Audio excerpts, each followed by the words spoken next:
Peace FM 104.3. Wutumi Take. Yo, John General Medase. Mr. Sir. Didi Kaino Mecha Yatifo. Yeah, Joseph. Na Maka says, sir, EIU for prediction, no intelligence, economic intelligence unit. One more report or more kase or more predicted nkunimdi ama Nanado Dankwa Akufo-Addo no makan report no Mami kan to say omo report near ma bebre ho asem no maka. Yeah, me production for na fawe. There are so many things. Sure. I've read it. Okay. But you see, one district, one factory, absolutely. Other things, yeah. The truth of the matter is that me were issues with report now. Good. Me issue with it first. Say opinion, and you're based on any research. If you read the document, how many research? Your opinion and your research is not based on any research. Say, your opinion poll, and sample size almost 5 years.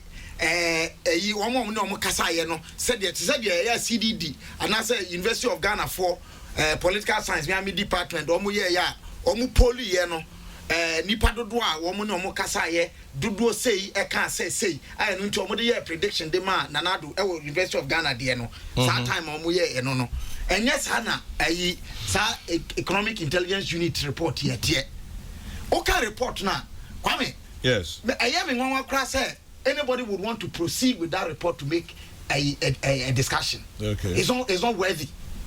It's not worth it. If you say one, it even fails to appreciate the presence of other political parties in the political space from 1993. They all can't try and say power has been alternating between NDC and MPP. They forget to record the significant role played by the PNC CPP in 2000 during the runoff where President Kufuor became president.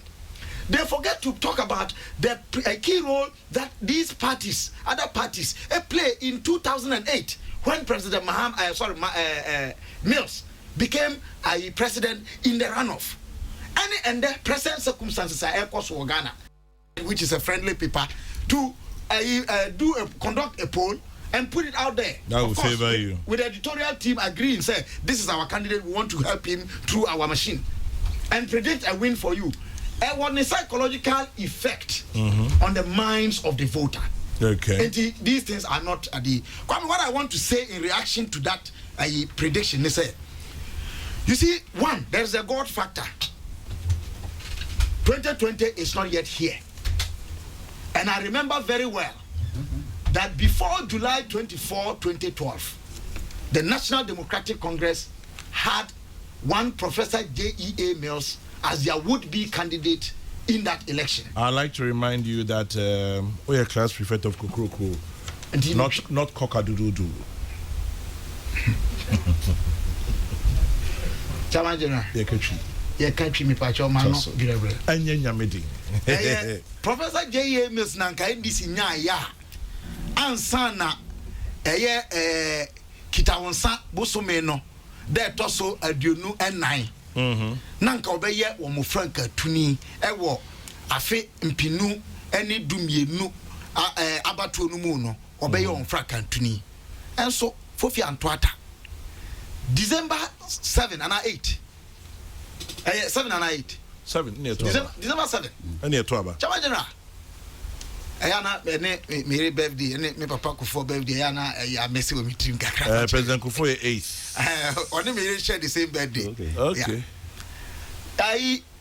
Eba ye no NDC for candidate are not that ballot paper no so me kaya Kwame na ye John Dramani man obi fofra na enye J.E.A. Mills and 2020 hwebe the contest today you may seem say ebia between Nanado Dankwa Akufo-Addo and John Dramani Mahama because omo pe and omo yi ebia NPP for crime ni say mo yi Frankatuni for 2020 not yet and he really no report na ankasa no again the question mark back on AP no how sure are they even that Nanado would want to go very sure. For that I'm saying he has not been elected as your candidate yet.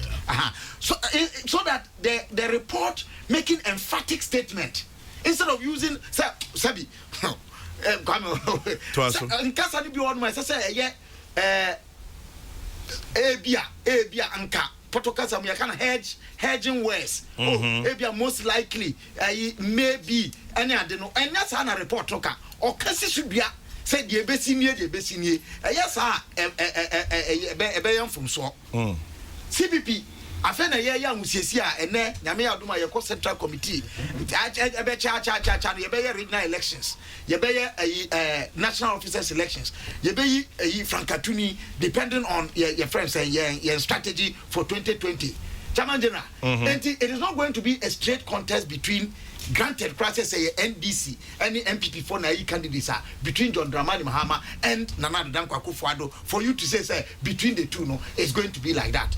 Chairman, you may have your doubts, but unim adia onyamitimi ye. Na say untiasia eya kan Daniel 4 verse 17. Daniel 4 verse 17.